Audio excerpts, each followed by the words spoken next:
This is a Fox News alert. I'm Brett Baer in Washington. We are awaiting the announcement of the grand jury's decision in the Ferguson, Missouri police shooting. It could come any minute, and authorities have warned that it could also spark protests in the St. Louis suburb as well as in urban centers in other parts of the country. At issue, did white police officer Darren Wilson act justifiably when he fatally shot unarmed African-American Michael Brown on August 9th? My colleague Shepard Smith is at the Fox News deck in New York monitoring the situation. Shep. Brett, a number of matters at hand tonight. We're expecting to hear 30 minutes from now or so from the Missouri Governor Jay Nixon. We're not entirely sure what he will be doing, except that we know that he will be urging calm tonight at whatever point this announcement is made. There will be an announcement that either an indictment has been handed down on a certain number of counts or no indictment at all. And that announcement has, well, the time that it will come is another matter that we have no idea about. There is a lot of word on the side that it may happen around 8 o'clock Eastern time, but we're hoping that when the governor speaks in 30 minutes, he will let us know when that announcement is to be read. The grand jury is still sequestered and held until after the announcement is made. It was considering whether the Ferguson police officer Darren Wilson should be charged in the death of Michael Brown. So 30 minutes from now, the governor, and then at some point, the reading of the decision, Brett. We'll have it all live here. Shep, thank you. We have Fox team coverage tonight. James Rosen reports the Ferguson investigations will not be over no matter what the grand jury decides tonight. But we begin with correspondent Steve Harrigan at the Justice Center in Clayton, Missouri. Hello, Steve. Brett, small crowds have begun to gather in anticipation of an announcement. This grand jury has largely worked out of the scenes behind closed doors for the past 3 months. Now they have reached a decision, and in the next couple of hours we're likely to hear an announcement of that decision. The grand jury of 12, 9 whites, 3 blacks, has a range of options open to them, anything from letting Officer Wilson walk free all the way up to first-degree murder. So a couple of important decisions to be made by that grand jury. Over the past 3 months since the incident happened, both sides have really been preparing their response, and it's really not clear to anyone how that response could go. A number of stores and businesses in the area have already boarded up, and I can tell you just in the last couple of hours, in anticipation of a coming announcement, more and more stores are closing as the roads also are being blocked off. In recent nights, we've seen very small-scale protests, 50 to 70 demonstrators out there, just a handful of arrests, and really not much violence. On the other hand, the law enforcement presence is visible and growing. Not only police, but National Guard, and also a governor who has made clear that violent unrest will not be tolerated. Brett, back to you. Steve Harrigan, thank you. We'll head back for any breaking news. The Ferguson matter is still far from settled. A federal investigation into the shooting is still going on. Chief Washington correspondent James Rosen has that part of the story tonight.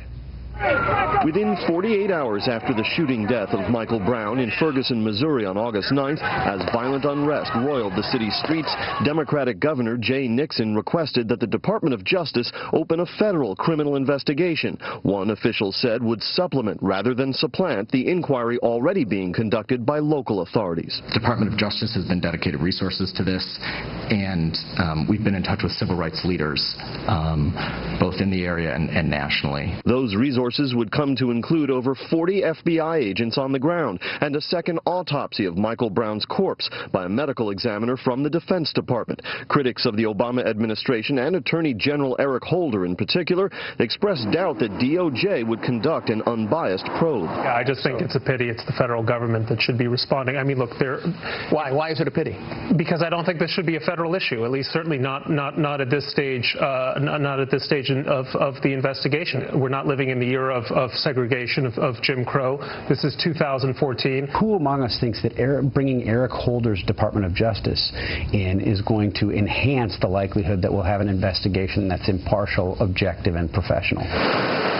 By August 20, with racial tension now a national flashpoint, Holder touched down in Ferguson himself. I understand what you're saying. Many citizens, local and beyond, applauded the Attorney General. We need some inspiration, and by him being here now, that's giving us inspiration. Having the Attorney General of the United States involved in a shooting in Ferguson, Missouri means that the family should get some reassurance, the police officers should get some reassurance, and the community should feel better that the federal government is taking a look into this seriously. But Holder widened DOJ's involvement further, launching a so-called reform effort for the St. Louis County Police and opening still another federal probe into whether Ferguson police have exhibited a pattern or practice of unlawful conduct, one of 20 such probes of different police departments Holder's DOJ has initiated. That's more than twice as many as were opened in the previous 5 years. I think he wants to be known as having made a difference in terms of being sure that the justice system is viewed as fair to all Americans. I think it's really about optics. It's about this president wanting to show black America and his left that he is doing something here, regardless of whether federal intervention is warranted at this point.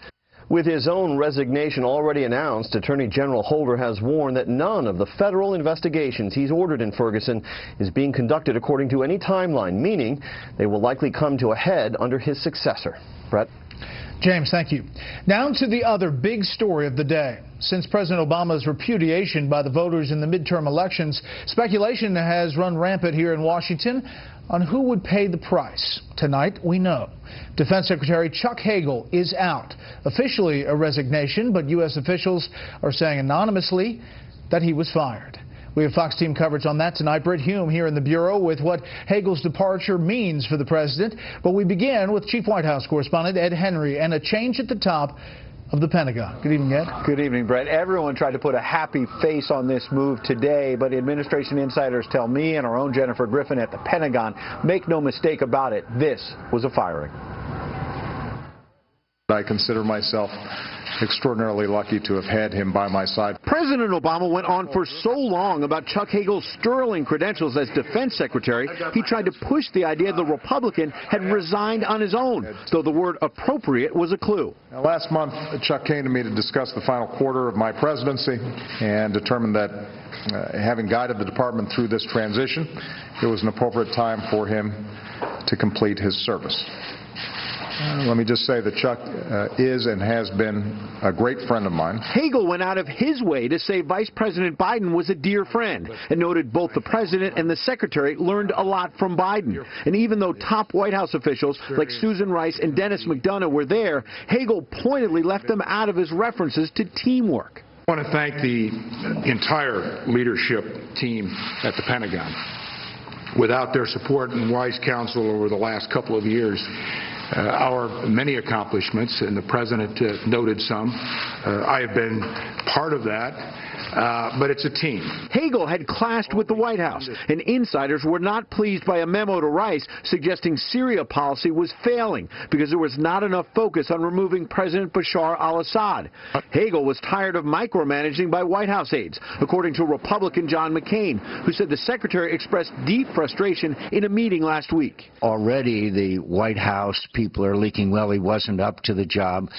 Believe me, he was up to the job. It was a job that he was given where he really was never really brought into that real tight circle inside the White House that makes all the decisions, which has put us into the incredible debacle that we're in today throughout the world. White House Press Secretary Josh Earnest ducked a direct question on whether Hagel was pushed out, but Earnest pushed back on McCain by noting he's a frequent critic and joked about a reporter's suggestion the senator is close to Hagel.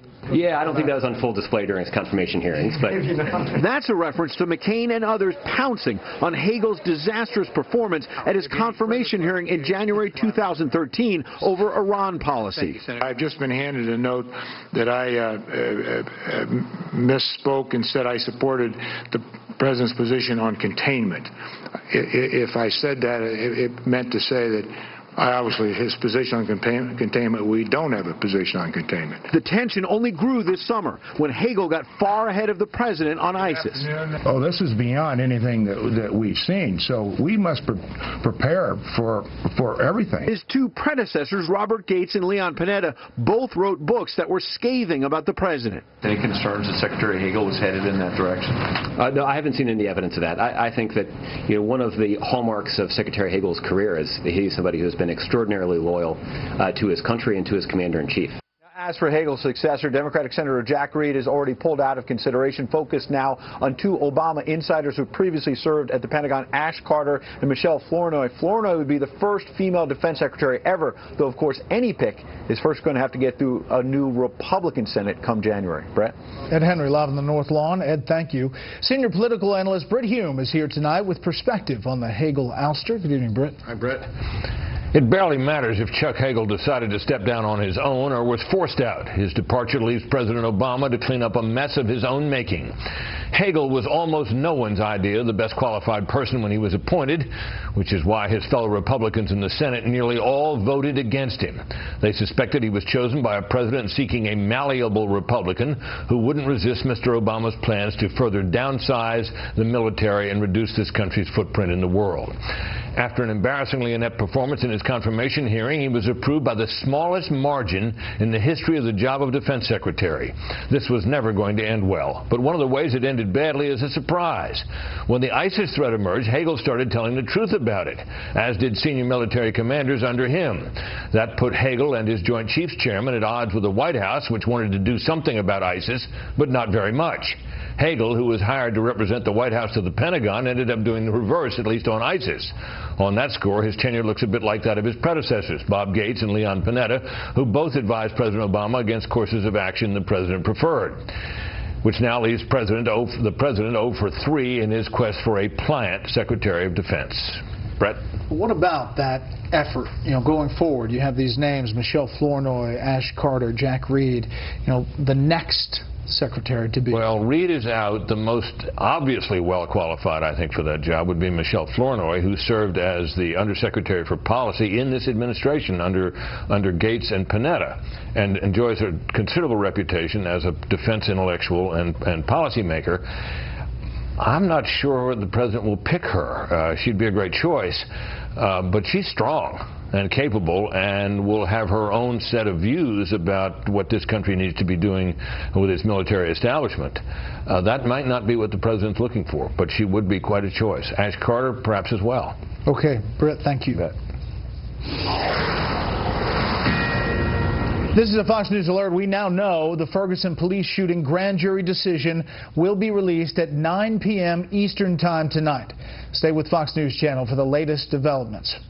Up next, Republicans sniping at each other over a report on the Benghazi terror attacks. But first, here's what some of our Fox affiliates across the country are covering tonight. Fox 8 in Cleveland with the fatal police shooting of a 12-year-old boy. Authorities say Tamir Rice was carrying what turned out to be a replica gun with an orange safety indicator removed. The deputy chief says video shows the officer fired from less than 10 feet away. Fox 29 in Buffalo, where fears of disastrous flooding from a rapid meltdown of the area's 7-foot snowfall are easing tonight. Minor to moderate flooding has been reported in several creeks, but nearby homes have largely been spared. Officials say the sewers in Buffalo and elsewhere are handling the runoff. And this is a live look at Los Angeles from our affiliate out there, Fox 11. They're covering fatal tour bus crash near the Oregon border Sunday. The bus originated in Los Angeles. One man died. At least 31 others were hurt. The same bus was involved in another accident earlier in the day. Investigators say driver fatigue may have been a factor in both accidents. That's tonight's live look outside the Beltway from Special Report.